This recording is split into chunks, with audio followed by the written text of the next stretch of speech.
So imagine this.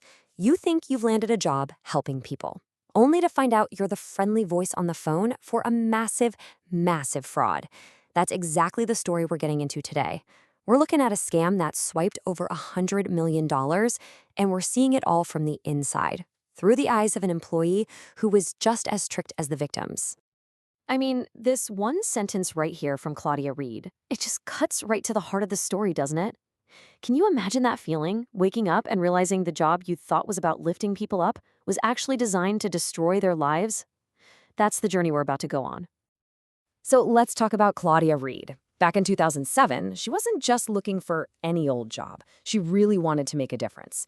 And she found what seemed like the absolute perfect opportunity, a company that promised to help people who were just drowning in debt. She landed a job at AmeriCorp, this debt settlement firm out on Long Island, run by a husband and wife duo, Timothy and Jeanne McCallan. From the outside, it looked totally legit, just another financial services company. But what was happening behind those closed doors was something else entirely. From where Claudia was sitting, she was helping people get back on their feet. But to really understand the deep betrayal that both she and the customers would feel later on, we've got to break down how this whole scam actually worked. How did a company promising debt relief end up pushing people deeper and deeper into financial ruin?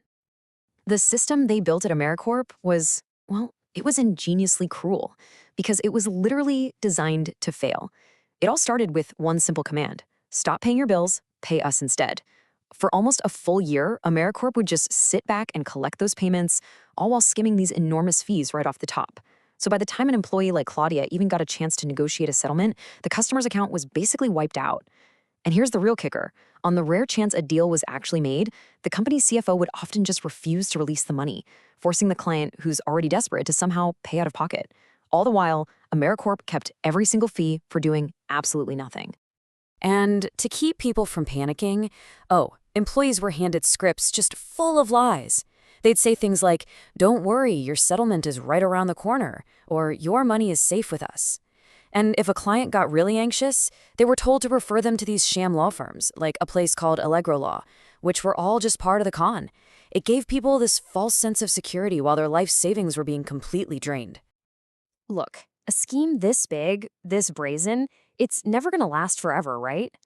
For the employees on the phones, the first real sign of trouble was the checks. The very settlement checks they had negotiated in good faith suddenly started bouncing.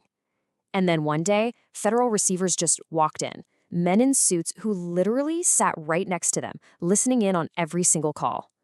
The whole thing was over. And the sheer scale of this thing, it's just staggering.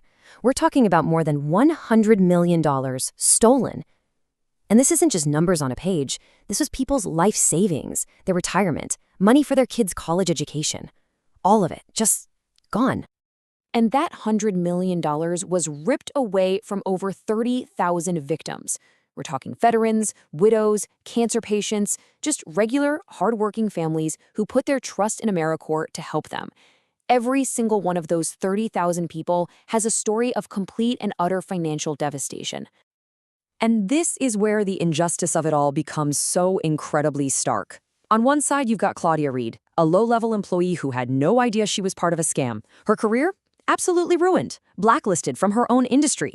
And on the other side, you have the architects of the whole fraud, the McCallans, who somehow managed to squirrel away millions and just keep on living a life of luxury. Just think about that for a second. The price Claudia paid. For one single year working at AmeriCorp, she has been effectively blackballed from her field for 18 years. 1 year of unknowingly being part of this led to nearly 2 decades of professional punishment, all because her resume was poisoned by the name of a fraudulent company. So with an injustice this blatant, you'd think the story would move pretty quickly to the courts, right? Well, it did. But the road to actually holding the McCallans accountable and getting that money back for the 30,000 victims, well, that turned out to be a very, very long and difficult fight. The legal charge was led by this woman, Carly Wilkins. She was the bankruptcy trustee, and it basically became her mission to untangle this insane web of shell companies and hidden assets the McCallans had created. She was trying to claw back something, anything, for the people who had lost everything. Now, a key legal tool in her fight was something called fraudulent transfer. It's basically a legal term for hiding your money. It's when you know you owe a bunch of people money, so you give your assets to your wife or your brother to pretend like you're broke. The trustee argued that Timothy McCallan had done exactly this, transferring over $10 million to his wife, Jeanne. And this timeline, wow, it really shows you what a long, slow grind this battle was. In 2016, there's a massive judgment against Tim McCallan, $102 million. But he just refused to say where the money went. So in 2017, they threw him in jail for contempt of court. The next year, the trustee goes after his wife, Jeanne. And finally, in 2022, a court orders her to pay back over $5.6 million. And just last year, her appeal failed. And you don't have to take my word for it. Listen to what a U.S. District Court judge said back in 2019. It perfectly captures the court's complete frustration. The judge put it plainly. McCallan had willfully failed to comply to account for the money he stole from 30,000 victims. Pretty damning stuff. Okay, so after all the lawsuits, the jail time, the judgments, what's the actual result? What are the lasting scars left behind by a fraud of this magnitude? Let's take a look at where everyone is today. Timothy McCallan, the guy who orchestrated the whole thing, he lives in a waterfront home down in Florida.